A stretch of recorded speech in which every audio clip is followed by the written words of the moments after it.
بسم اللہ الرحمن الرحیم۔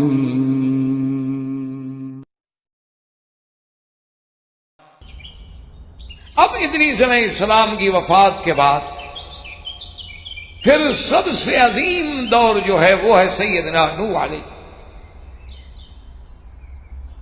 اور سیدنا نوح علیہ السلام جو ہیں یہ اول رسول بعث الی اہل الارض، یعنی یہ پہلے رسول ہیں جن کو اللہ تبارک و تعالی نے زمین والوں کے بعد رسول بنا کے دیا۔ اس کی وجہ یہ ہے کہ آدم علیہ السلام سے لے کر چاہے شیس علیہ السلام کا دور آیا، ادریس علیہ السلام کا دور آیا، شر تو بڑھ گیا، لوگ گناہوں میں تو مبتلا ہوئے لیکن غیر اللہ کی عبادت نہیں ہوئی، سب دین پر تھے، اسلام پہ تھے، اللہ کی توحید۔ وہاں سے پھر یہ شرک شروع ہوا، اور جو ایک نسل گزرتی گئی تو ابلیس ان کے دماغوں میں یہ بات ڈالتا گیا کہ یہ جو بت بنے ہوئے ہیں، یہ جو تصویریں بنی ہوئی ہیں، یہ اللہ کے بڑے محبوب بزرگ تھے، اور تمہارے آباء و اجداد اپنے دکھوں میں مصیبتوں میں ان کو آگے درخواست کرتے تھے، بارش نہیں ہوتی ان کو کہتے، مصیبت ہوتی ان کو کہتے، تو سارا نظام ان سے چلتا تھا، تم بھی ان سے مانگو، تو انہوں نے ان سے مانگنا شروع کر۔ تو اب اللہ نے پہلا نبی کا رسول نوح علیہ السلام جو ہیں، یاد رکھیں یہ بولتے آدم میں ہیں، اور بینہ و بین آدم عشرۃ قرون، عشرۃ قرن، حضرت آدم علیہ السلام اور حضرت نوح علیہ السلام کے درمیان میں 10 قرن۔ اب بعض علماء یہ کہتے ہیں کہ کل قرن 100 سنہ، کہ ہر قرن جو ہے 100 سال جو ہے وہ صدی کہلاتی ہے۔ اگر اسی حساب کو مد نظر رکھا جائے تو اس کا مطلب یہ ہے کہ حضرت آدم علیہ السلام کے اور حضرت نوح علیہ السلام کے درمیان 1000 سال کا فاصلہ ہو۔ اور بعض علماء نے فرمایا کہ نہیں، قرن سے مراد یہ ضروری نہیں ہوتا کہ 100 سال، بلکہ قرن سے مراد یہ ہوتا ہے کہ جب ایک نسل ختم ہو جائے، ایک جیل ختم ہو جائے اور دوسری نسل شروع ہو جائے۔ مثلا ہمارے آباء کا جو ہمارے باپ دادے کا دور تھا وہ ختم ہو گیا، اب ہمارا آ گیا، اب ہم سارے اس دور کے جتنے لوگ ہیں مثلا ختم ہوں گے تو پھر ہماری اولادوں کا دور ہوگا۔ تو وہ کہتے ہیں کہ اس کو بھی قرن کہا جاتا ہے، کہ جیسے سرکار دو جہاں صلی اللہ علیہ وسلم نے بھی فرمایا کہ خیر القرون قرنی ثم الذین یلونہم ثم الذین یلونہم، فرمایا کہ سب سے بہتر دور جو ہے وہ میرا قرن ہے جس میں میں خود موجود ہوں، اور اس کے بعد میرے صحابہ کے بعد تابعین رضوان اللہ علیہم اجمعین۔ اور اسی طرح اللہ تبارک و تعالی نے قرآن میں بھی کئی مقامات پہ فرمایا وَكَمْ أَهْلَكْنَا مِنْ قَرْنٍ، اسی طرح آتا ہے قرونا کثیرا۔ تو اس لیے بعض علماء کہتے ہیں کہ ضروری نہیں ہے کہ 1000 سال مراد ہو، بلکہ اس سے زیادہ بھی ہو سکتا ہے، اس سے کم بھی۔ تو نوح علیہ السلام جو ہیں یہ بڑے شان والے پیغمبر کہ جن کو اللہ نے قرآن میں خود فرمایا انہ کان عبدا شکورا، کہ نوح علیہ السلام وہ میرا بندہ ہے شکر گزار کہ ہر وقت میری نعمتوں پہ شکر کرتا۔ اسی طرح قرآن دوسرے مقام پہ سلام علی نوح فی العالمین، اللہ نے نوح پہ سلام۔ یہ کوئی معمولی سی بات تو نہیں ہوتی کہ اللہ خود جس بندے پہ سلام فرمائے، اور وہ سلام صرف یہ نہیں بلکہ عالمین، تمام زمان میں۔ تو یہ بہت بڑا شان ہے حضرت سیدنا نوح علیہ السلام۔ اور اسی طرح یعنی یوں اندازہ فرمائیں کہ نبوت اور رسالت کی دراصل جو بنیاد ہے وہ نوح علیہ السلام، وہیں سے یہ ابتدا ہوئی اور انتہا ہوئی سیدنا محمد رسول اللہ صلی اللہ علیہ وعلا آلہ واصحابہ وسلم تسلیما کثیرا۔ اور نوح علیہ السلام جو ہیں اللہ پاک نے ان کو بڑی عمر طویل عطا، اکثر روایات کے مطابق جمہور علماء کا اس پہ اتفاق ہے کہ تقریباً آپ کی عمر مبارک جو ہے وہ 1050 سال، کیونکہ 50 سال کے بعد آپ کو نبوت ملی اور 950 سال تک آپ نے تبلیغ فرمائی، اور 950 سال کے بعد طوفان آیا، اور طوفان سے نکلنے کے بعد بھی آپ 50 سال زندہ رہے۔ اس لیے علماء نے لکھا ہے کہ آپ کی عمر مبارک جو ہے وہ تقریباً 1050 سال تھی۔ البتہ جو قرآن پاک میں آتا ہے کہ الف سنۃ فلبث فیہم الف سنۃ الا 50 عاما، کہ آپ اپنی قوم میں، آپ اپنی اس برادری میں رہے 1000 کم 50 سال، تو کہتے ہیں یہ دعوت بعثت، دعوت مدت تبلیغ ہے جس میں آپ نے دعوت پیش کی، ورنہ عمر مبارک جو ہے آپ کی وہ 1050۔ اور اسی طرح نوح علیہ السلام جو ہے ماشاءاللہ صائم الدہر، یعنی نوح علیہ السلام ہمیشہ روزے، صرف عید الفطر اور عید الاضحیٰ، یہ جو 2 عیدوں کے دن ہے اس میں روزہ رکھنا شرعاً حرام ہے۔ تو سیدنا نوح علیہ السلام تو صرف یعنی ان 2 عید کے موقعوں پر تو روزہ نہیں رکھتے تھے، ورنہ ہمیشہ جو ہے نوح علیہ السلام روزے۔ اتنا بڑا عابد، اتنا بڑا زاہد کہ ہر وقت صائم الدہر۔ اچھا، داؤد علیہ السلام جو ہیں وہ بھی صائم الدہر تھے، لیکن کان یصوم یوما ویفطر یوما، ایک دن روزہ رکھتے تھے اور ایک دن افطار۔ اور سیدنا ابراہیم علیہ السلام وہ بھی صائم الدہر تھے، لیکن ان کے صائم الدہر ہونے کا یہ طریقہ تھا کہ کان یصوم 3 ایام فی کل شہر، کہ ہر مہینے میں وہ 3 دن ہوتا، وہ بھی صائم الدہر۔ صائم الدہر کا معنی ہوتا ہے کہ کیونکہ صائم الدہر کا اطلاق ہوتا ہے یا تو حقیقتاً یا مجازاً۔ اب جیسے کہ میرے آقا نے سرکار دو جہاں صلی اللہ علیہ وسلم نے بھی فرمایا کہ جس آدمی نے رمضان کا روزہ رکھا وصام 6 من شوال، اور اس کے بعد اس نے 6 روزے شوال کے بھی رکھ لیے، فکأنما صام الدہر کلہ، گویا کہ اس نے پورا سال روزے رکھا۔ اس کی وجہ کیا ہے کہ جب اس نے 1 مہینہ رمضان کا اور 6 دن بعد کے 36 دن ہو گئے، اور من جاء بالحسنۃ فلہ عشر امثالھا، تو 360 کے ساتھ جب 10 کو 36 سے ہم ضرب دیں گے تو 360 بن جائیں گے، تو گویا اس کے روزے رکھے۔ اسی طرح حضور صلی اللہ علیہ وسلم نے فرمایا ہے کہ جو آدمی ہر مہینے میں 3 روزے رکھے لیالی البیض کے، لیالی البیض سے مراد یہ ہوتا ہے کہ 13 کی رات، 14 کی رات اور 15 کی رات، یعنی ان 13، 14، 15 کو اگر وہ روزے رکھے تو وہ بھی صائم الدہر کہلائے گا، کیونکہ جب اس نے مہینے میں 3 روزے رکھے اور ہر روزے کا ثواب 10 گنا ملا تو گویا 30 ہو گئے، تو لہذا گویا وہ بھی صائم الدہر۔ تو یہ اللہ تبارک و تعالیٰ کی نعمتیں ہیں۔ لیکن نوح علیہ السلام حقیقی صائم الدہر تھے کہ آپ نے ساری زندگی روزہ رکھا الا یوم العید، یعنی یوم العید و یوم الضحیٰ، عید الفطر و عید الاضحیٰ پہ روزہ لیا۔ اور ہم چونکہ ملت ابراہیمی تھے، اس لیے حضور صلی اللہ علیہ وسلم کو بھی یہی زیادہ محبوب تھا کہ آپ نے فرمایا کہ بس 3 روزے مہینے میں رکھ لیا کرو، اور آپ نے فرمایا کہ یوم الخمیس اور یوم الاثنین، یعنی سوموار کے دن اور جمعرات کے دن بھی روزہ رکھ لو، یہ بھی سن۔ حضور نے فرمایا 6 شوال کے روزے بھی رکھ لو، یہ بھی سن۔ یوم عاشوراء کے روزے رکھ لو، یہ بھی سن۔ اس لیے حضور صلی اللہ، اور آپ کے بعد صحابہ نے جب اجازت مانگی کہ یا رسول اللہ ہم اس سے بھی زیادہ روزے رکھنا چاہتے ہیں، تو آپ نے فرمایا کہ پھر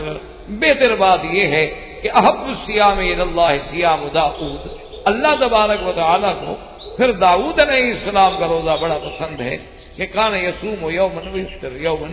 ایک دن روزہ رکھتے تھے اور ایک دن افطار کرتے تھے، تم بھی بس اسی پہ چل۔ اس کی وجہ یہ ہے کہ روزانہ روزہ رکھنا جو ہے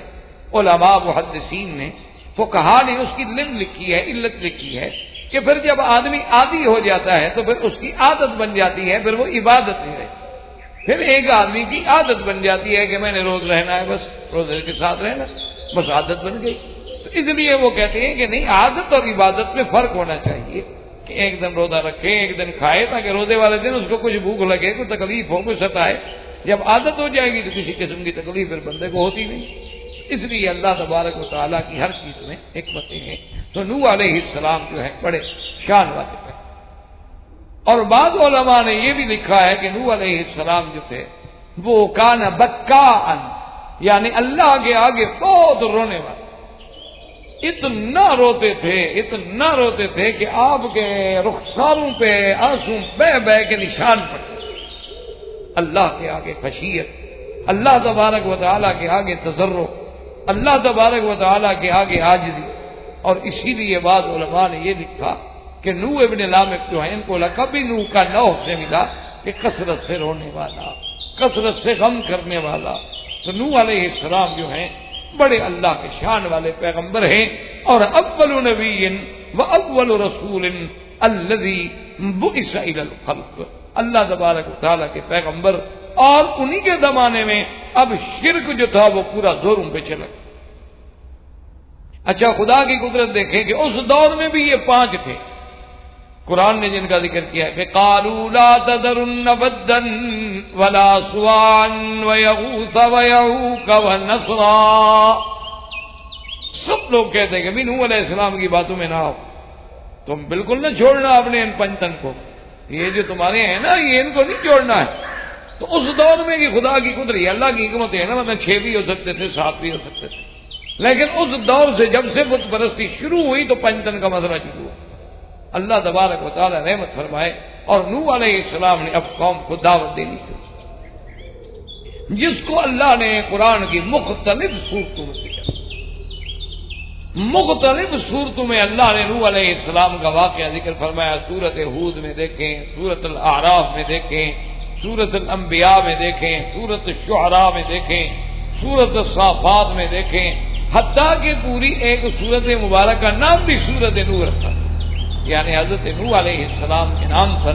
اللہ تبارک و تعالی نے قرآن مقدس میں یہ سورت مبارک اتاری جو ہم نے ابتدا میں تلاوت کی تھی کہ انا ارسلنا نوحا الى قومه ان انذر قومك من قبل ان يأتيهم عذاب علیم. اللہ تبارک و تعالی نے نوح علیہ السلام کو ان کی قوم کی طرف بھیجا اور فرمایا کہ اپنی قوم کو ڈراؤ اس سے پہلے کہ ان پر اللہ کا عذاب دردناک تھا. تو نوح علیہ السلام جا کے دعوت شروع. اور نوح علیہ السلام نے دعوت میں جتنا جد و جہد کی، جتنا جہاد کیا ہے اس کا آپ تصور بھی نہیں. یعنی آپ کتابیں اٹھا کے دیکھیں نوح علیہ السلام جب دعوت دیتے تھے، جب لوگوں کو بلاتے تھے. اس لیے نوح علیہ السلام نے قرآن مقدس میں بھی اللہ کے آگے فریاد کی کہ قال رب انی دعوت قومی لیلا ونہارا. میرا اللہ میں نے اپنی قوم کو کوئی خاص وقت نہیں، رات ہو دن ہو صبح ہو شام ہو سرا ہو ذرا ہو، ہر حال میں تیری دعوت دی، ہر حال میں تیری توحید کا سبق پڑھایا ہے. لیکن فلم یزدہم دعائی الا فرارا. لیکن میرا مولا میری قوم بجائے اس کے کہ قرآن سن کے، بجائے اس کے کہ میری دعوت و تبلیغ سن کے میرے قریب آتی، وہ مجھ سے اور دور بھاگتے. بلکہ میرا اللہ ان کا عالم یہ ہو گیا کہ وَإِنِّي كُلَّمَا دَعَوْتُهُمْ لِتَغْفِرَ لَهُمْ جَعَلُوا أَصَابِعَهُمْ فِي آذَانِهِمْ وَاسْتَغْشَوْا ثِيَابَهُمْ وَأَصَرُّوا وَاسْتَكْبَرُوا اسْتِكْبَارًا. میرا اللہ جب میں ان کو تیری دعوت دیتا ہوں، جب میں ان کو توحید کے لیے تقریر پہ کھڑا ہوتا ہوں، وہ ظالم کیا کرتی ہیں کہ اپنی انگلیاں کانوں میں ٹھونس لیتی ہیں کہ میری آواز بھی نہ آئے. اور کبھی تو ایسا کرتے ہیں کہ کپڑا بھی اوپر ڈال لیتے ہیں کہ ہمیں نظر بھی نہ پڑے نوح علیہ السلام. یعنی آپ اندازہ کریں کہ ابتدائے آفرینت سے اللہ کی توحید بیان کرنے والوں کو کتنی مشکلیں، کتنی مصیبتیں آتی ہیں. یعنی آپ اندازہ کریں، آپ خود ایک دن ذرا تجربہ کر کے دیکھیں کہ آپ کسی سے بات کریں وہ منہ پھیر لیں، آپ کسی سے بات کریں وہ دوسری طرف توجہ کر لیں، آپ کسی سے بات کریں اور وہ کانوں میں انگلیاں دے کے کہے جی دوڑو میں تمہاری آواز سننے کے لیے بھی تیار نہیں. آپ کسی سے بات کرنا چاہیں اور کپڑا چہرے پہ ڈالنے جاؤ، یار میں تمہاری شکل نہیں دیکھنے کے لیے تیار ہوں، تم مجھے تقریر کرنے کے لیے آئے ہو، تو اندازہ کرو کہ اس وقت کیا بھی، اس وقت اس پہ کیا گزرتی ہے اس انسان پہ۔ اور جب دعوت دینے والا بھی اللہ کا پیغمبر ہو، اللہ کا نبی ہو، تو ان پہ کیا گزرتی ہے۔ حتیٰ کہ علماء نے لکھا ہے سابقہ کتابوں کی روایات سے کہ وہ ظالم ایسے گستاخ ہو گئے تھے کہ حضرت نوح علیہ السلام کو بعض اوقات آ کر مارتے، اور کئی دفعہ آپ کے گلے میں کپڑا ڈال کے نعوذ باللہ کھینچتے تھے۔ حضرت نوح علیہ السلام کی آنکھیں مبارک باہر ابل آتی تھی اور آپ بے ہوش ہو کے گر جاتے تھے، اور وہ بدبخت یہ سمجھتے تھے کہ ہم نے مار دیا ہے، اور حضرت نوح علیہ السلام ختم ہو گئے اور مار کے چلے جاتے تھے۔ اور پھر جب نوح علیہ السلام کو ہوش آتی تو آپ پھر اثر نو کھڑے ہو جاتے کہ قال یا قوم اعبدوا اللہ، جیسے یہاں فرمایا قال یا قوم انی لکم نذیر مبین ان اعبدوا اللہ واتقوہ واطیعون، کہ اے قوم ایک ہی میری دعوت ہے کہ عبادت اللہ سے ڈرو اور میری اطاعت کرو۔ اللہ عبادت خدا کی ہوگی، اطاعت جو ہے اللہ کے پیغمبر اللہ کے رسول کی ہوگی۔ اور پھر نوح علیہ السلام کہتے ہیں ظالمو، میں جو تمہیں دعوت دے رہا ہوں فائدہ تو تمہارا ہے، تمہارے گناہ معاف ہوں گے، تمہارے کفارہ سیئات ہوگا، تمہیں اللہ تبارک و تعالی جنتوں سے سرفراز فرمائیں گے، لیکن قوم جو ہے وہ بالکل سننے پہ آمادہ ہے۔ حتیٰ کہ بعض روایات میں یہ آیا ہے کہ لوگ اپنے بیٹوں کو لے کے آ کے بچوں کو لے کے آتے اور دور سے آگے دکھلاتے کہ وہ دیکھو وہ مجنون، وہ دیوانہ، وہ جو بیٹھا ہوا ہے نا اس کے قریب کبھی نہیں جانا، اور سارے کام کرنا لیکن اس کے پاس نہیں جانا، یہ تو بالکل دیوانہ ہے، مجذوب ہے۔ یہ ہمیں کہتا ہے کہ سارے معبودوں کو چھوڑ دیں، ہم سارے خداؤں کو چھوڑ دیں، ہم پنجتن کو چھوڑ دیں، ہم بدن سوان یا غوثہ یا اوکا نسرا کو چھوڑ دیں اور صرف ایک اللہ کی عبادت کریں۔ بھلا سارے کام مخلوق کے ایک خدا کیسے سر انجام دے سکتا ہے؟ یہ تو نعوذ باللہ دیوانے۔ اس لیے اللہ تبارک و تعالیٰ معاف فرمائے۔ اور پھر یہ عالم جو ہے آپ اندازہ کریں کوئی 1 سال نہیں، 2 سال نہیں، 4 سال نہیں، 950 سال، یعنی آپ اندازہ فرمائیں کہ کتنی مدت ہوئی، 9.5 صدیاں بیت گئیں یعنی تبلیغ کرتے ہوئے، لیکن قوم جو ہے وہ قریب آنے کے لیے تیار۔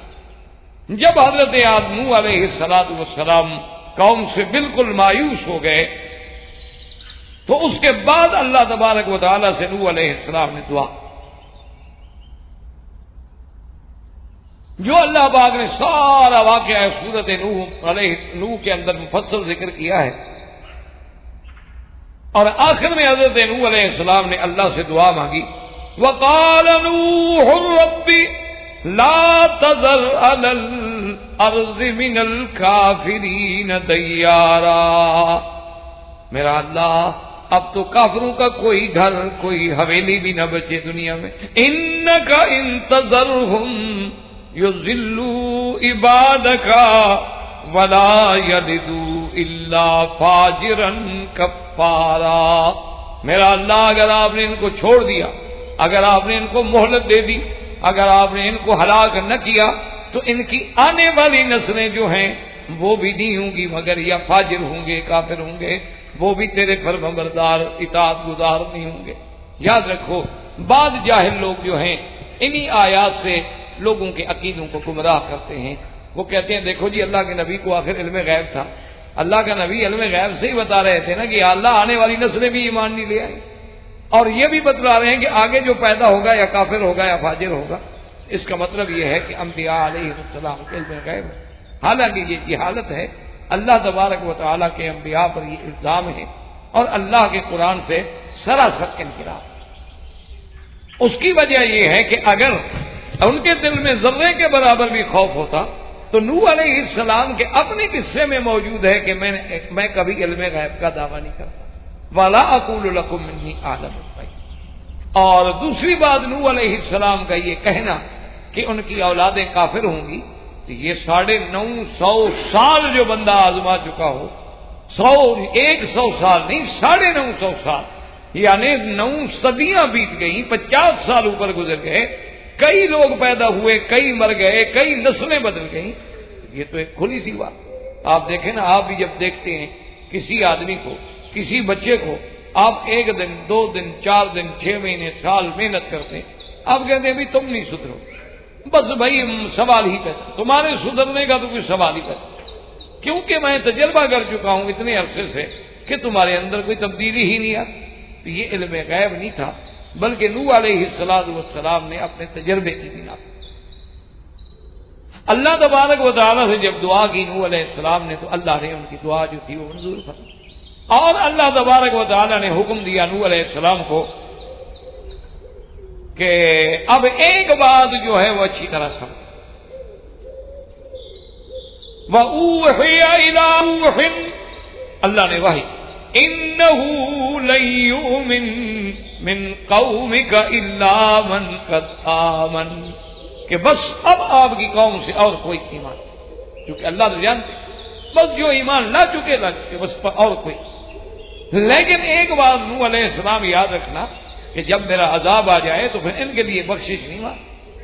ان کے لیے پھر مہلت نہیں مانگنی، ایسا نہ ہو کہ عذاب دیکھنے کے بعد آپ کا دل نرم ہو جائے۔ اور اللہ تبارک و تعالی نے حکم دیا نوح علیہ السلام کو، جس کا ذکر قرآن پاک میں متعدد صورتوں میں موجود ہے کہ وَاصْنَعِ الْفُلْكَ بِأَعْيُنِنَا، کہ کشتی۔ اسی لیے سابقہ کتابوں میں یہ بات بھی ملتی ہے کہ نوح علیہ السلام نے سب سے پہلے اللہ کے حکم سے درخت لگائے، اور وہ درخت جو ہیں تقریباً ماشاءاللہ 100 سال تک بڑھتے گئے اور بڑھتے گئے اور بڑھتے گئے۔ پھر اللہ نے حکم دیا، جبریل علیہ السلام تشریف لائے، انہوں نے نوح علیہ السلام کو آ کے تعلیم دی کہ بھی کشتی کیسے بنانی ہے، جو کہ نوح علیہ السلام کشتی بنانا تو نہیں جانتے، انہوں نے آپ کو تعلیم دی کہ اس طرح لکڑیوں کے پھٹے بنائیں، اس طرح آپ تختے بنائیں گے، اس طرح آپ جناب مسامیر لائیں گے، اس طرح پھر ان کو جوڑا جائے گا اور اس طرح وہ تیار ہوگی۔ تو نوح علیہ السلام سب سے پہلے عمل نجار جو ہے، یعنی جسے آپ اردو میں درخان کہتے ہیں یا لکڑی کا کام کرنے والا کہتے ہیں، بڑی کا کام جو ہے سب سے پہلے حضرت نوح علیہ السلام نے شروع۔ اور خدا کی شان دیکھیں کہ نوح علیہ السلام کشتی بنا رہے ہیں خشکی میں، یعنی کشتی تیار ہو رہی لیکن میدان میں، اور کشتی بھی ماشاءاللہ کتنی بڑی تھی، بہت سارے اقوال ہیں، لیکن راجح قول یہی ہے کہ طولها 300 ذراع وعرضها 50 ذراعا، کہ لمبائی جو تھی وہ 300 ہاتھ اور عرض جو تھا چوڑائی جو تھی وہ 50 ہاتھ، اور اس کی اونچائی جو ہے وہ تھی 30 ذراعا 30 ہاتھ۔ بعض علماء نے 1200 ہاتھ بھی لکھا ہے کہ 1200 ہاتھ لمبا تھا اور 300 ہاتھ چوڑا تھا۔ اصل وجہ یہ ہے کہ یہ اختلاف نہیں ہوتا، ایک تو روایات ہیں کتب سابقہ سے، اور دوسری بات یہ ہوتی ہے کہ اس زمانے میں تو ابھی قد ہمارے طرح تو نہیں تھے، وہ تو نوح علیہ السلام سے پھر بھی یہ زیادہ قریب کے لوگ تھے نا۔ نوح علیہ السلام کا قد جو ہے وہ 60 ہاتھ تھا، اس کے بعد کم ہونا شروع ہوا، تو اب اگر یہ اتنا بچا ہے تو حضرت نوح علیہ السلام کے زمانے میں بھی قد بڑا ہوگا، جب قد بڑا ہوگا تو ہاتھ خود بخود بڑا ہوگا، جب ان کے 300 ہاتھ ہوں گے تو ہم تو پتہ نہیں 1200 یا اس سے بھی زیادہ ہمارے ہاتھ بن جائے۔ اس لیے بعض مورخین کو یا بعض اہل سیر کو اس پہ اختلاف لگا، لیکن راجح قول یہی ہے کہ 300 ذراع و50 ذراعا، 300 ہاتھ لمبا اور 50 ہاتھ جو ہے طول تھا، اور اونچائی جو تھی وہ 30 ذراعا و3 طبقات، اس کے 3 تہ بنائے گئے، یعنی 3 منزلہ کشتی تیار کی گئی۔ وَمُطَبَّقٌ مِّن فَوْقِهَا، اور اوپر سے بھی حکم تھا کہ اس کی چھت ڈال دی جائے تاکہ بارش جو ہو رہی ہے یا آسمان سے جو پانی برس رہا ہے وہ بھی اس کو متاثر جو ہے نہ کر۔ اچھا اب اللہ کی شان دیکھیں کہ نوح علیہ السلام اور ان کے ماننے والے جو تھوڑے بہت تھے، زیادہ تو تھے نہیں، کیونکہ نوح علیہ السلام کے ساتھ جو لوگ کشتی میں سوار ہوئے ہیں وہ کتنے تھے؟ 80 آدمی تھے سارے، یعنی عورتوں کے ساتھ، مردوں کے ساتھ، بچوں کے ساتھ، سارے 80 آدمی کے لیے نوح علیہ السلام کے ساتھ۔ تو اب نوح علیہ السلام جب کشتی تیار کرتے اور قوم کے بندے گزرتے تو وہ مذاق کرتے، وہ کہتے دیکھا جی ہم نہیں کہتے تھے کہ نعوذ باللہ دیوانہ ہے، ہم نہیں کہتے تھے کہ مجنون ہے، بھلا یہ کشتی بنانے کا کیا ہے؟ کہ ہم کو دریا ہے کہ کشتی چلے، یا کوئی سمندر ہے کہ کشتی چلے؟ بھلا کشتیاں کبھی ایسا بھی ہوا ہے کہ وہ خشکی پہ چلی ہوں؟ یہ تو نوح علیہ السلام جو ہے نعوذ باللہ ثم نعوذ باللہ ثم نعوذ باللہ، ان کا ذہن جو ہے وہ متاثر ہو گیا۔ حضرت نوح علیہ السلام اپنے کام میں لگے. اب اللہ سے عرض کیا کہ یا اللہ مجھے کیسے پتہ چلے گا کہ اب طوفان آ رہا ہے، اب پانی آ رہا ہے، اب کشتی پانی میں آئی؟ اللہ نے حکم دے دیا کہ حتی اذا جاء امرنا وفارت النور قلنا احمل فیہا من کل زوجین اثنین. اللہ نے فرمایا کہ نوح علیہ السلام جب ہمارا حکم پہنچے گا وفارت تنور، بعض علماء کہتے ہیں کہ تنور جو ہے وہ عین بالہند، ہند کے اندر ایک چشمے کا نام تنور ہے. بعض علماء کہتے ہیں تنور کا معنی ہے کہ سطح الارض، زمین سے، اور بعض علماء نے فرمایا کہ تنور وہ ہے جو معروف ہے جہاں روٹیاں پکائی جاتی ہیں، یعنی وہ جگہ جو آگ جلانے کے لیے بنائی جاتی ہے. اور آپ نے دیکھا ہوگا کہ تنور کے لیے کوئی نیچے زیادہ کھدائی نہیں کی جاتی، کھدائی کی جائے تو پانی نکل سکتا ہے نا، وہ تو ایسے زمین پہ رکھ دیا جاتا ہے بنا کے، بس روٹی لگانی ہے، اس میں کھدائی کی کیا ضرورت. تو اللہ نے فرمایا کہ جب اس تنور سے پانی نکلے سمجھ لینا کہ وقت آ گیا. حتی اذا جاء امرنا وفارت النور، پھر تمہیں حکم ہے کیا؟ قلنا احمل فیہا من کل زوجین اثنین واہلک الا من سبق علیہ القول. اللہ نے فرمایا پھر ہر چیز کے جوڑے جوڑے، یعنی مرد ہیں، حیوان ہیں، چرند ہیں، پرند ہیں، طیر ہیں، جو چیزیں ہیں سب کے جوڑے پکڑ کے وہ بھی کشتی میں بٹھا دو. اور اس کے بعد اللہ تبارک و تعالیٰ دوسری جگہ فرماتی ہیں کہ انا لما طغى الماء حملناكم في الجاریہ. اور تیسری جگہ قرآن کہتا ہے ففتحنا ابواب السماء بماء منہمر وفجرنا الارض عیونا فالتقى الماء على امر قد قدر. اللہ فرماتے ہیں کہ پھر ہم نے آسمانوں کو بھی حکم دیا کہ دروازے کھول دو پانی کے، اور زمین کو بھی حکم دیا کہ سارے چشمے نکالو. جب آسمانوں اور زمینوں کا پانی مل گیا فالتقى الماء على امر. اب دیکھیں حالانکہ دو پانی تھے، لیکن مفسرین لکھتے ہیں کہ جب آسمان اور زمین کا پانی ایک جنس تھا، ملنے کے بعد گویا پانی بن گیا. اس لیے اللہ نے یہ نہیں فرمایا کہ فالتقى الماءان، بلکہ فرمایا فالتقى الماء على امر قد قدر وحملناه على ذات الواح ودسر. اللہ فرماتے ہیں کہ پھر ہم نے نوح علیہ السلام کو کشتی میں بٹھایا، وہ کشتی جس کے ہم نے لکڑیوں کے تختے بھی تھے اور جو میخیں لگا کے بنائی گئی تھی. اور خدا کی شان دیکھ لیں کہ آج تک دنیا کتنی ترقی کر گئی. آج دنیا نے ایسی ایسی کاریں بھی ایجاد کر دی ہیں، زمین پہ کار ہے اور پانی میں کشتی ہے، اور بڑے بڑے جناب ایسے ایسے یعنی گن بوٹ بنا لیے گئے، اور ایسے ایسے میرین بنا دیے گئے، اور ایسے ایسے بحری جہاز بنا لیے گئے، اور ایسے ایسے تار پیڈو کشتیاں بنا لی گئیں، لیکن ان کی شکل نہیں تبدیل ہو سکی ماں سوا اس کے جو حضرت نوح علیہ السلام نے ابتدا. یعنی اللہ تبارک و تعالیٰ کی قدرت دیکھیں کہ آپ جتنا ترقی کر لیں، آپ جتنا اونچے چلے جائیں، لیکن آج بھی کشتی کی شکل بے عین ہی ہوئی ہے جو نوح علیہ السلام کے زمانے. اس لیے کہ نوح علیہ السلام کی کشتی کا ابھی تک جو ہے وہ موجود ہے جبل جودی پر، اس کے آثار جو ہیں، کیونکہ اللہ نے خود فرمایا وَلَقَدْ تَرَكْنَاهَا آیَةً، ہم نے اس کو بھی ایک نشانی بنایا ہے آنے والوں کے لیے تاکہ اس کو دیکھ کے عبرت. اب نوح علیہ السلام نے کشتی میں جب جوڑے بٹھائے تو آپ نے یہ انتظام کر دیا کہ نیچے کے طبقے میں تو بٹھا دیا جانوروں کو، اور درمیانی طبقے میں بٹھایا انسانوں، اور اوپر کے طبقے میں آپ نے بٹھایا پرندوں. اچھا خدا کی شان ہے، یہ بھی روایات میں آتا ہے کہ سب سے پہلے جو پرندہ سوار ہوا ہے نا وہ دررائی ہے، جس کو آپ طوطا کہتے ہیں، یہ جو آپ مشہور ہے. تو یہ سب سے پہلے پرندوں میں سب سے پہلے سوار ہونے والا، اور حیوانوں میں سب سے آخر میں سوار ہونے والا گدھا تھا، کیونکہ وہ ضدی تھا نا، اسے ضد تو کبھی نہیں، چاہے ڈوب جائے مر جائے. بلید ہے، جب بلید ہو تو اس نے تو اپنا ہنر دکھانا تھا. اچھا، اور ابلیس جو ہے وہ اس نے کیا کیا کہ وہ گدھا کے دم کے ساتھ چھپ کے اندر داخل، وہ بھی گدھا کے ساتھ شریک ہوا، اور آخر میں وہ بھی سوار ہو چکا، ورنہ تو ڈوب جانا تھا، کوئی چیز بچنی تو تھی نہیں. اللہ نے تو فیصلہ کر دیا تھا نا. حضرت نوح علیہ السلام کی دعا تھی کہ لا تذر علی الارض، اب زمین میں کچھ نہیں بچے، من الکافرین دیارا، کسی گھر کو بھی باقی نہیں رکھنا، اب اللہ تبارک و تعالیٰ کے حکم سے، اس لیے حدیث پاک میں آتا ہے کہ اگر کوئی بچتا اس غرق ہونے سے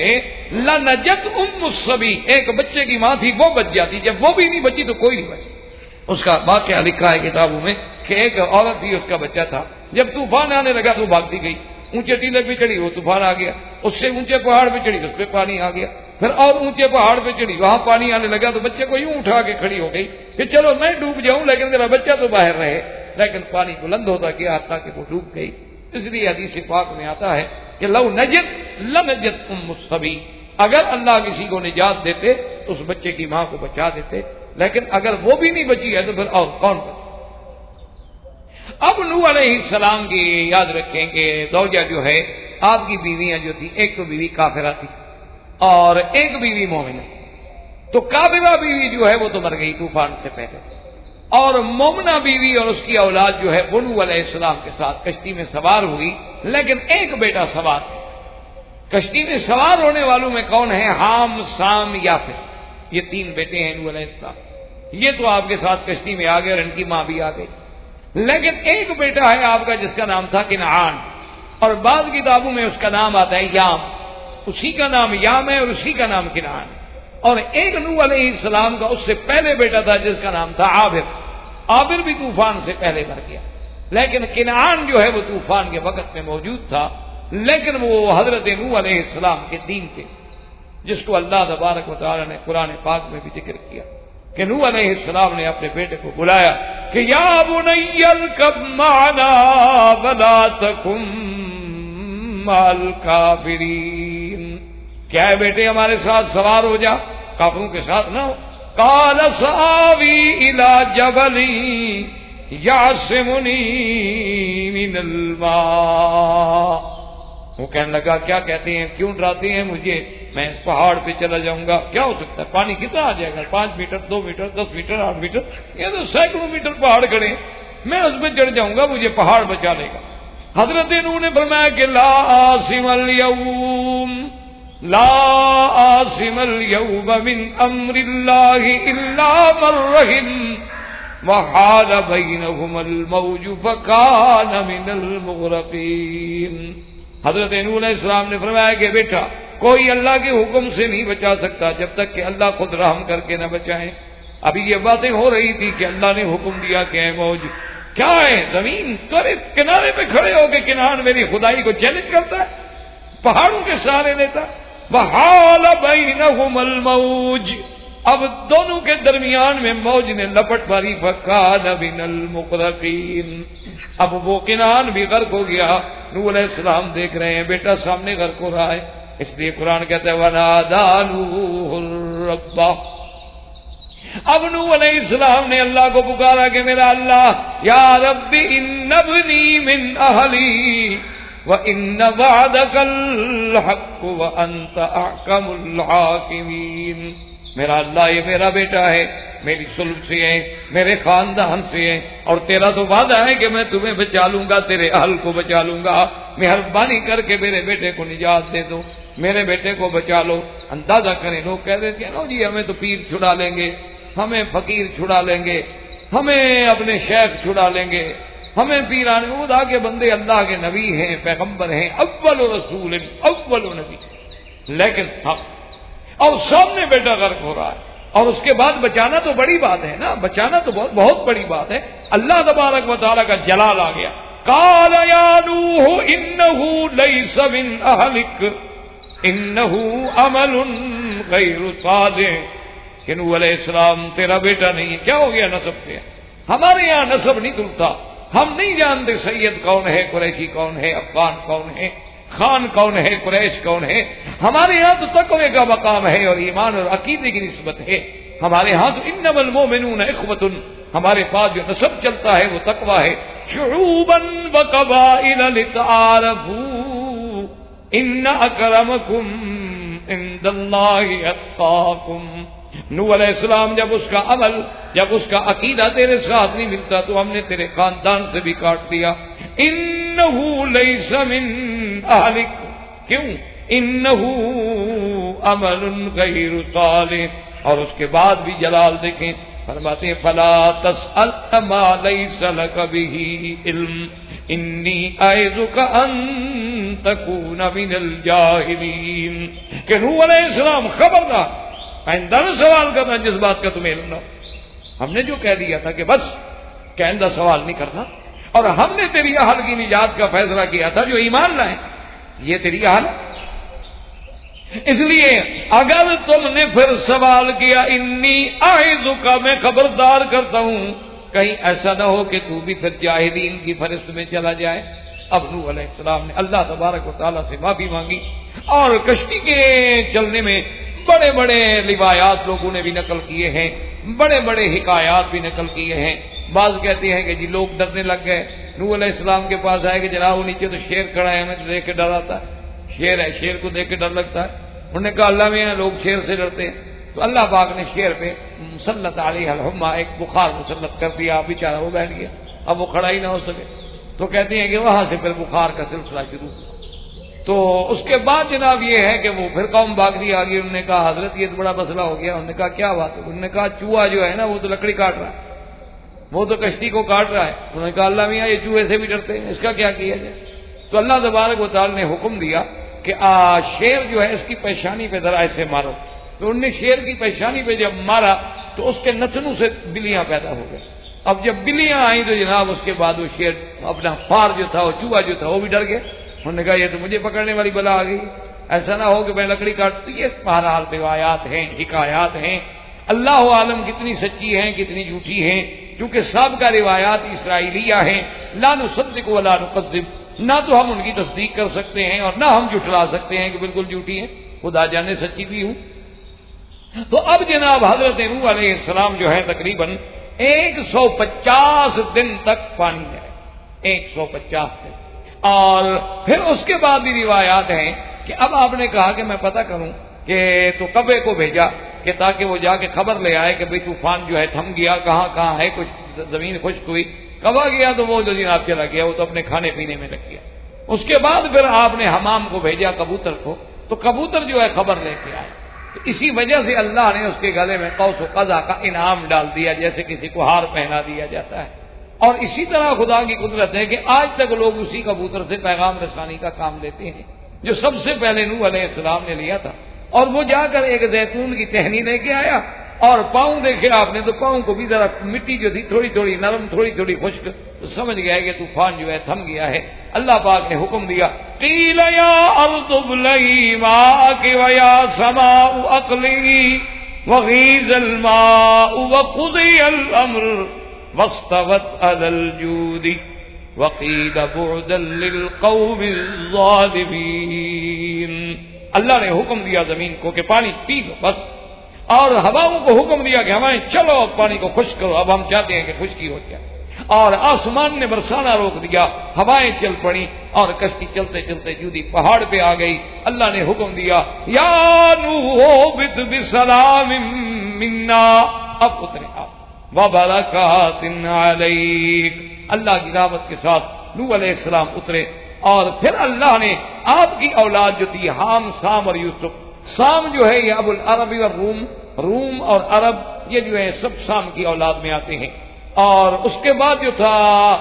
حام اور یافس، حام جو ہے ثقالبہ اور ترک جو ہیں وہ ان کی اولاد میں آتے ہیں، اور یافس جو ہیں ان کی اولاد میں پھر بربر اور سوڈان آتے ہیں. اور اسی سے پھر اللہ پاک نے ذریت چلائی وجعلنا ذریتہ هم الباقین. اللہ فرماتے ہیں کہ ہم نے نوح علیہ السلام کی ذریت کو ہی باقی رکھا، اور اسی سے پھر آگے نسل در نسل پڑتی چلی گئی. اور پھر اللہ تبارک و تعالیٰ کی شان دیکھیں کہ نوح علیہ السلام جو ہیں ان کا وفات جو ہے اکثر اقوال کے مطابق یہ ہے کہ وہ آخری عمر میں تشریف لے آئے، اور سرزمین حرم میں اللہ تبارک و تعالیٰ نے ان کو موت عطا فرمائی، اور وہ سرزمین حرم میں دفن ہوئے اور حدود حرم میں دفن ہوئے. اور بعض روایات میں یہ بھی آتا ہے کہ وہ لبنان میں دفن ہوئے، لیکن زیادہ روایات اسی طرح ہیں کہ وہ حرم میں دفن ہوئے، لیکن ان کی قبر کی تعیین جو ہے لا یعلمہ الا اللہ تبارک و تعالی، تو اللہ تبارک و تعالی نے قرآن مقدس میں اور قرآن پاک میں مختلف صور میں قصص انبیاء کے ضمن میں آج ہم نے جو پڑھا ہے وہ قصہ سیدنا نوح علیہ السلام من اولہ الی آخرہ، وآخر دعوانا ان الحمدللہ رب العالمین۔ برادران اسلام، واجب الاحترام بزرگوں، دوستوں، بھائیوں، عزیز نوجوانوں، الحمدللہ قصص الانبیاء علیہم الصلوات والتسلیم کا یہ سلسلہ درس سیدنا نوح علیہ السلام کے قصے کے بعد آج کے درس میں انشاءاللہ تبارک و تعالی قصہ سیدنا ہود اور سیدنا صالح علیہ السلام کا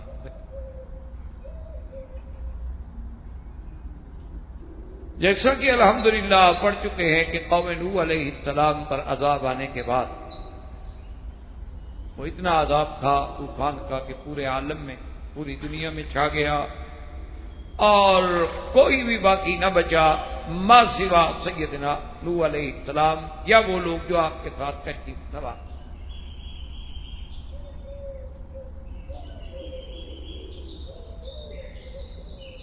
اللہ تبارک و تعالی نے نوح علیہ السلام کی اولاد میں سے 3 بیٹے جو آپ کے ساتھ کشتی میں سوار تھے، جن کا نام حام، سام اور یافت۔ ایک بیٹا کنعان جو تھا وہ غرق ہو گیا، اور ایک بیٹا جس کا نام عابد تھا وہ طوفان آنے سے پہلے تھا۔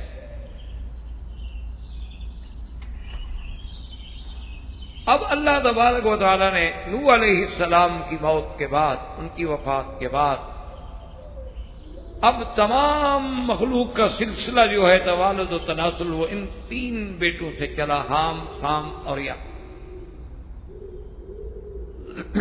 اسی سے پھر اللہ نے آگے پھیلا دیے، اسی لیے ان کو آدم ثانی بھی کہا جاتا کہ نوح علیہ السلام جو ہیں گویا وہ بھی آدم ثانی، کہ اسی کی ذریت کو اللہ نے بات کی۔ اور سام ہی جو ہیں یہ ابو العرب تھے، یعنی عرب کے جتنے قبائل ہیں وہ سب سامی النسل، ان کی انتہا جو ہے وہ سام تک، اور سام سے پھر نوح علیہ السلام، اور نوح علیہ السلام سے پھر سیدنا آدم۔ تو آج ہم جس قوم کا واقعہ پڑھ رہے ہیں، قوم عاد، یہ بھی دراصل اولاد سام میں سے تھے، یہ بھی عرب۔ اسی لیے ایک صحیح حدیث مبارک ہے، حضرت ابی ذر رضی اللہ تعالی عنہ سے روایت ہے کہ حضور صلی اللہ علیہ وسلم نے فرمایا کہ 4 پیغمبر جو ہیں وہ بھی عرب، جن میں حضور صلی اللہ علیہ وسلم نے نام لیا کہ حضرت ہود علیہ السلام، حضرت صالح علیہ السلام، حضرت شعیب علیہ السلام، ونبیکم محمد صلی اللہ علیہ وسلم۔ یہ 4 انبیاء جو ہیں عرب۔ لیکن عرب جو ہیں یاد رکھیں، ان کی پھر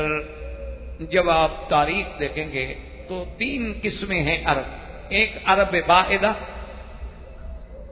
اور ایک عرب ہیں عاربہ، اور ایک عرب ہیں مستعربہ۔ عرب بائدہ تو وہ قومیں ہیں جو ہلاک ہو گئی، جن کا ہمیں ذکر بھی نہیں ملتا، اور عرب عاربہ جو ہیں وہ لوگ ہیں جو سیدنا اسماعیل علیہ السلام سے پہلے کے لوگ، وہ عرب عاربہ ہیں۔ انہی میں سے عاد تھے، سمود تھے، جرہم تھے، مدین تھے، یہ سب عرب عاربہ۔ تو اب یوں سمجھ لیں کہ سیدنا اسماعیل علیہ السلام سے پہلے کے جو عرب ہیں وہ عاربہ، اور سیدنا اسماعیل علیہ السلام کے بعد جو عرب ہیں ان کو کہا جاتا ہے عرب مستعربہ۔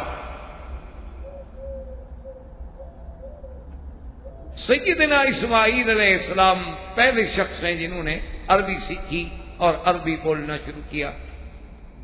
ورنہ سیدنا اسماعیل علیہ السلام کی زبان تو عربی نہیں تھی، آپ تو کنعانی تھے، آپ تو کنعان سے تھے۔ اسی طرح پہلے جتنے انبیاء علیہ السلام گزرے ہیں تو زیادہ تر یا سریانی زبان تھی یا عبرانی زبان،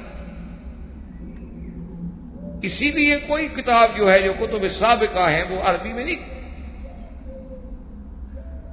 یہ صرف اللہ نے اس امت کو عظمت بخشی ہے کہ ان کا مرکز ہدایت کعبہ بھی عرب اور نبی امی الہاشمی بھی عربی اور لغت قرآن بھی عربی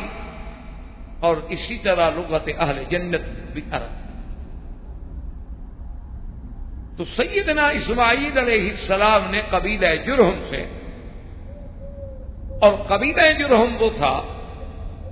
جس نے جب گزر رہا تھا اور سرزمین حرم کے اوپر کچھ پرندوں کو اڑتے ہوئے دیکھا تو ان قبیلے کو احساس ہوا کہ یہاں کچھ پانی، کیونکہ پرندے تو آخر کسی آباد جگہ پر اڑتے، تو وہ قبیلہ جرہم جب آئے تو وہاں اسماعیل علیہ السلام موجود تھی اور زمزم جو ہے وہ ظاہر ہو چکا تھا۔ تو قبیلہ جرہم نے استدعا کی تھی اسماعیل علیہ السلام سے کہ اماں اگر آپ ہمیں اجازت دیں تو ہم تو قبائل لوگ ہیں، خانہ بدوش جیسے ہوتے ہیں جیسے آج کل ہمارے ملکوں میں بھی ہوتے ہیں خانہ بدوش قبائل، کبھی یہاں آباد ہو گئے 10 سال بیٹھ رہیں گے پھر چل پڑے۔ اسی طرح انڈو پاک میں بھی ہے، ہندوستان میں بھی ہے، پاکستان میں بھی ہے، آپ کے راجستھان میں، اور ہمارے ہاں بھی اسی طرح سندھ کے علاقوں میں اور پنجاب کے کچھ جنوبی علاقوں میں، بہرحال تو خانہ بدوش قبائل جیسے ہوتے ہیں۔ تو انہوں نے کہا کہ ہم یہاں رہنا چاہتے ہیں،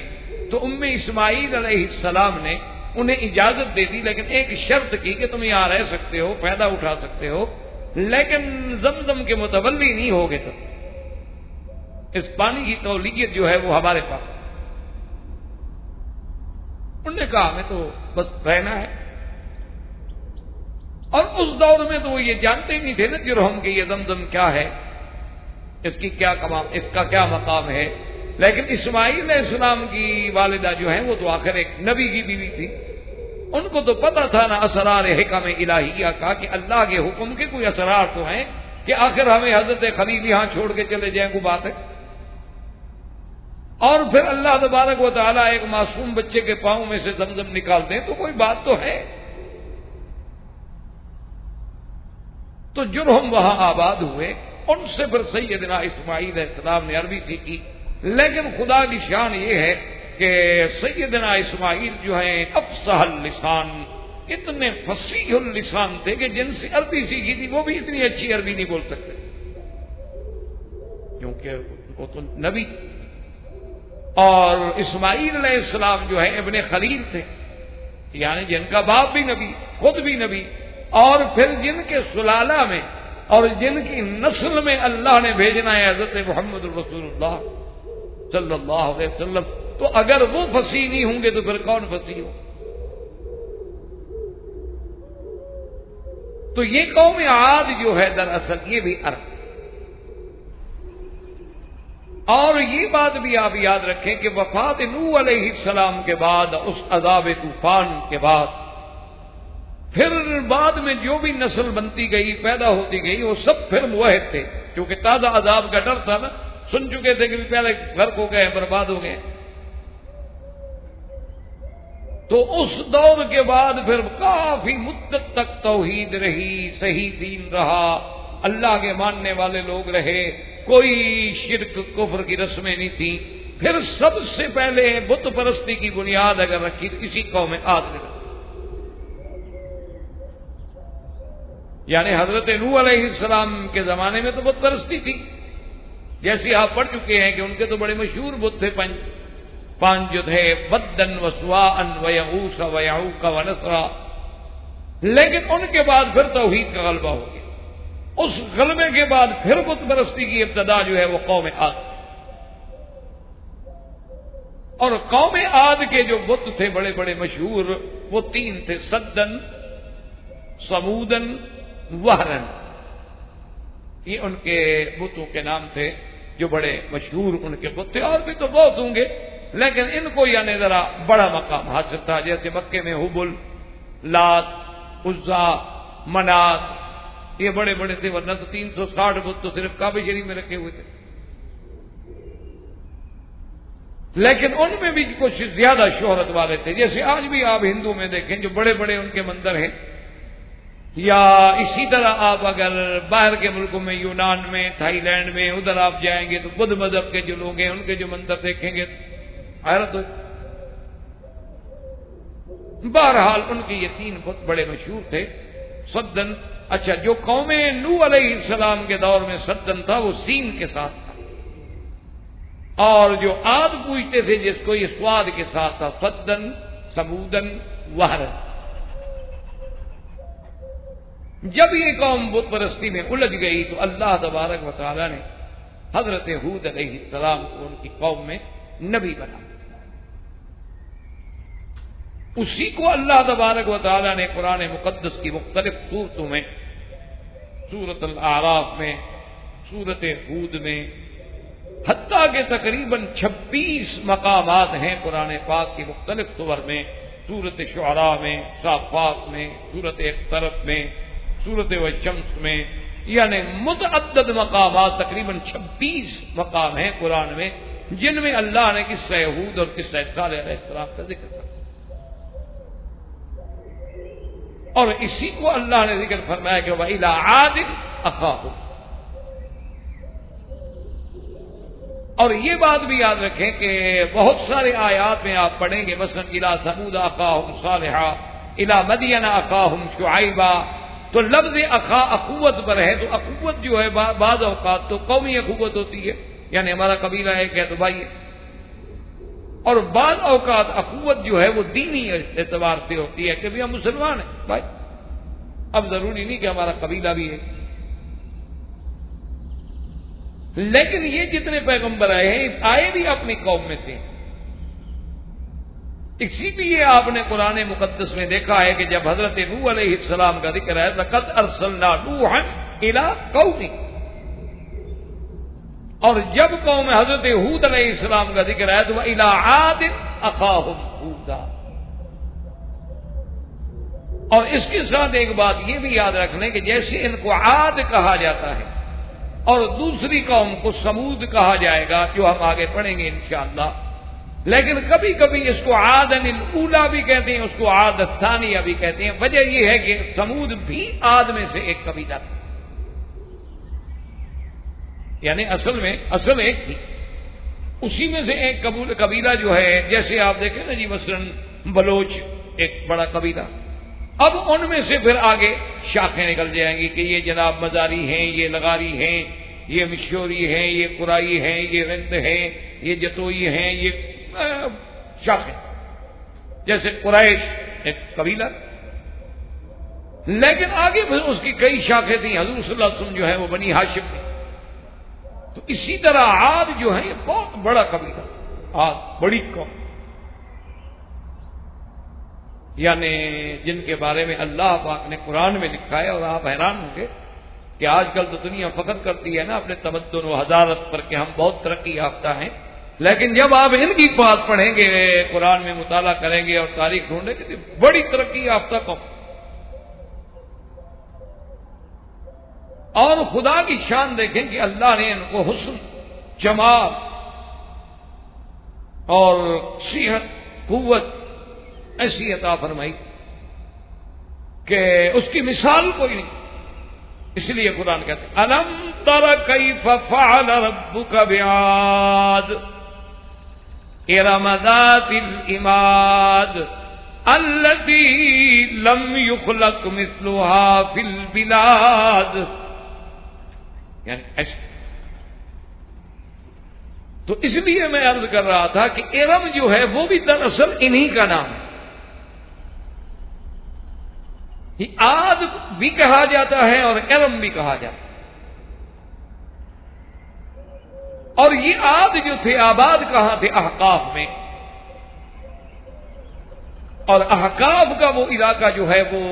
عمان اور حضرموت کے درمیان میں یمن کے علاقے میں ایک جگہ تھی. یمن میں حضرموت آج بھی مشہور ہے، بلکہ حضرموت کے لوگ جو ہیں آپ کے حیدرآباد میں ابھی تک بھرے ہوئے ہیں.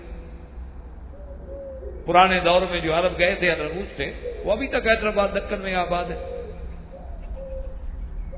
اسی لیے آپ تو مجھ سے زیادہ جانتے ہیں، آپ حیدرآباد کے رہنے والے لوگ ہیں، کہ آج بھی حیدرآباد میں ماشاءاللہ عرب کھانے ملتے ہیں، کیونکہ وہ عرب آباد ہے.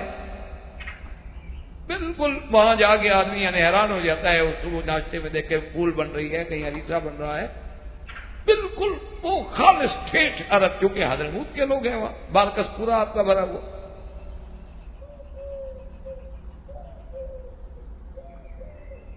اور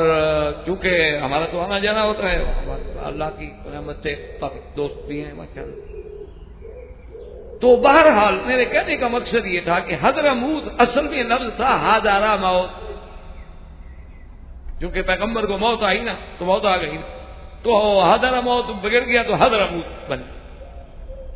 جیسے کہہ دیتے ہیں نا اگلک، حالانکہ اگلک کوئی لفظ تھوڑا ہے عربی کا، لفظ تو تھا اقول لک، لیکن اس کو ہم نے اگلک یا جیسے کہتے ہیں یا واد کیا، وادل بنا دیا. واد کوئی عربی لفظ تھوڑا ہے، اصل میں لفظ تو تھا نا یا ولد، لیکن اس کو مستعمل طریقہ استعمال سے، کثرت استعمال سے، کیونکہ یہ بازاری عربی ہے نا، عربی فصحا جو ہے اس کا تو